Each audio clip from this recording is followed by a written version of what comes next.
Scottish Sports and Saloon Car Championship race number 2. Robert Drummond on pole from Roddy Patterson, Alan Doncaster and Andrew Morrison running the front 2 rows of the grid with Alistair Bapty and Ollie Mortimer on row number 3. Here we go, down towards Duffus Dip.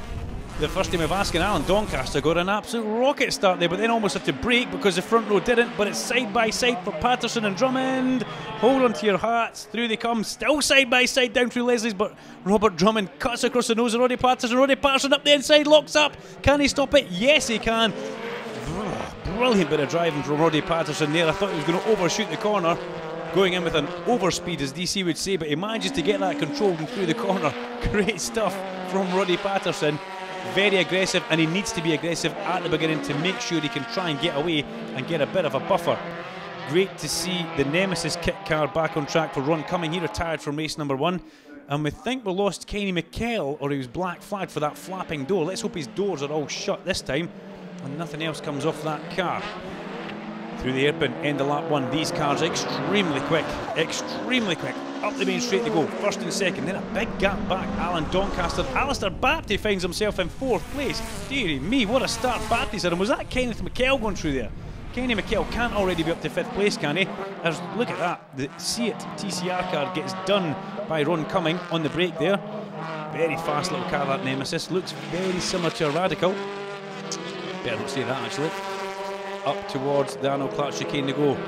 Through and then up the back straight. Alistair Baptist had a cracking start to this race, and already Ron Cumming started to make a little bit of a manoeuvre up the back straight as look at Stuart Buchan in the grey Mini with the green flashes coming through.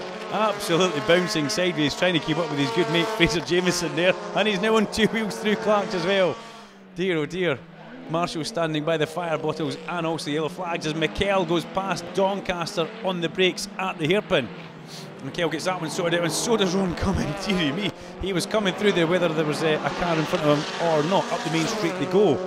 Alan Doncaster does fight back though, maybe quicker in a straight line, but Ron Cumming will be able to brake so much later. You can see that there, a little ground effects downforce car, so much later on the brakes, and round he goes through Duffus Dip, Leslie's, and now already in and out of McIntyre's.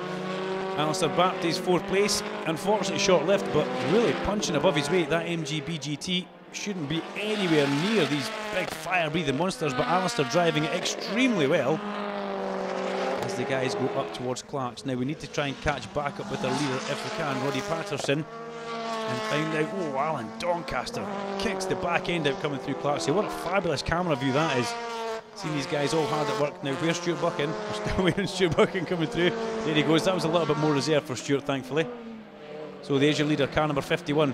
Roddy Patterson accelerates up in his C400 Caterham, chased by Robert Drummond in the big Escort Cosworth. Then we should have Kenny McKell. There he is there, yes, in his Omnitool Limited backed Mitsubishi. Then we got the Nemesis of Ron Cumming and Alan Doncaster just ahead of Alistair Bapty, and turn ahead of the Seat TCR car of Andrew Morrison. Through Duffus Dip they go. McKell, let's make sure that that door is shut. Yes, it most definitely is. Down through the butcher's area goes the lowest point of the track here. Then you climb from here all the way back up to the actual start-finish line. A gradual climb in some areas, quite a steep climb in other areas here at Knockhill. Ron Cumming comes through there. You see the little Nemesis doesn't particularly like the curbs by the looks of things here, but bouncy off that raised curb at Clark Corner. Up the straight they go. Let's click off another lap. Let's have a look and see as they come through the hairpin. Ron Cumming not really making much ground up to the back of Kenny McKell. Would have expected that gap to have come down quite quickly. Then we look at the minis. We've got Ollie Mortimer ahead of Paul Wilson. Those two guys, they've known each other quite a long time, and they do enjoy racing. Still both very young guys. Well, Ollie maybe not young now, actually, to tell you the truth. Never think about it. But both great little racers, and they know just exactly how to pedal minis around Knockhill Racing Circuit. And these new minis, the R53 Mini Cooper S Cup, they sound brilliant. They're a little bit louder than the Celtic Speed Mini Coopers, and a little bit faster as well. As McKell goes towards the apron, where's Ron Cumming? The gap's getting bigger, isn't it? That gap is getting bigger. Now remember, Ron Cumming retired from race number 1, so does that mean he's maybe still got a bit of an issue, bit of a problem? Let's find out. And is Kenny McKell starting to catch up with the first two? There's your leader. There's your second place man, Robert Drummond. And there's the gap. Let's keep an eye on that as the race goes on. In towards Duffy's Dip they all go. Great camera work that. Great camera shot. Just see them skipping the curb there. And Roddy Patterson, well, he was chased down on race number 1 and he was passed. Ultimately the safety car which come out didn't help him at all. But in race number 2 here, he really does look like his head is well and truly in the game. And speaking of safety car, that was Andy Patterson, the man who unfortunately brought the safety car out in race number 1 in his BMW, when he managed to park it in the gravel trap and beach it at the exit of the corner we're at now, the Arnold Clark chicane. But thankfully, he's still going in this race as Andrew Morrison looks up the inside of Alistair Bapty, but that's not to be. Bapty was keen with that manoeuvre, if it was a manoeuvre or if it was just hanging on there as he goes through. The car looked like it was in a lovely little drift up through Clark Corner. Blue flag waving, that means there's a faster car approaching, and Kenny McKell there absolutely flashes past Andy Patterson on the main straight. Now, he does look like he's starting to catch up here, Kenny McKell. Only just lap by lap, little by little, he's catching up to the back of Robert Drummond, that's for sure. Yes, definitely. Morrison has got past Bapty now. We should say that. The C8 car there, backed by Morrison's garage of Stirling. Now, Alan Doncaster next on his radar.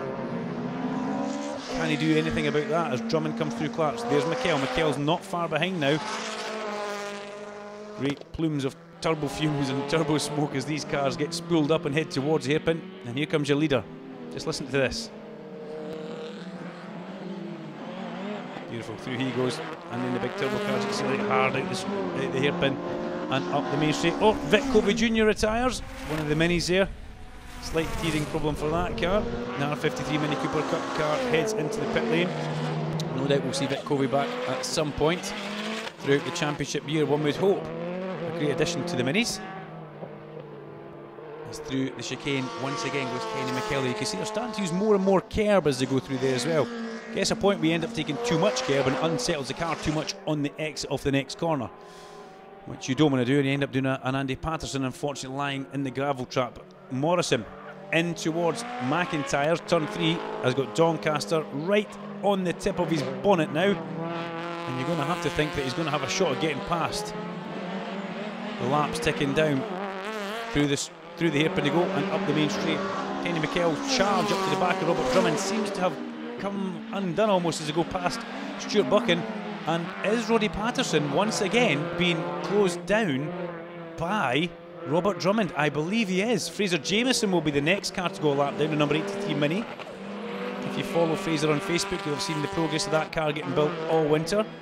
Stunning little job done by him and his friends. And a great thing there, as Buchan now has, look at that, brilliant. Stuart moves out the way, lets the faster man past.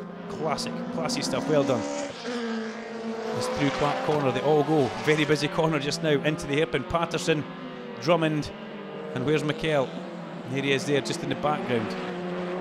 Jameson will come under the cosh of maybe 600 or 700 horsepower of Mitsubishi just now as they come up the main straight. Who comes into view first? Kenny McKell. There he goes, and there goes the Mini of Fraser Jameson. Ollie Mortimer, look at the style of that as he flies over the top of his dip ahead of Alistair Bapty with Paul Wilson in tow. And here come your leaders now. So they're well and truly in towards the fast traffic now. You can't really call these guys back markers.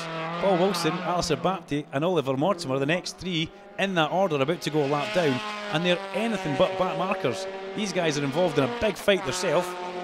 But such is the pace of these three cars coming through here. The lap times are so different as they make their way round towards the hairpin. Wilson has now got past Bapty just before the leaders come in. Now that's brilliant timing for Paul Wilson. He's done really well with that one. As Ollie Mortimer comes into the hairpin. Mini sounds brown, doesn't it? Andy Patterson's already got past. Kenny McKell runs a little bit wide there, coming through, trying to get past Robert Drummond, but not to be. As they come in towards Duffy's Dip, Roddy Patterson's got through all that traffic in about 3/4 of a lap, and Robert Drummond now has Kenny McKell all over him purely because of that traffic. So Robert Drummond's really going to have to work on this last couple of laps off the race here, as down through Butchers goes your leader and Ollie Mortimer. And he's really quick through that twisty part, and they just lose out a little bit on the actual fast parts of the circuit, as you can imagine.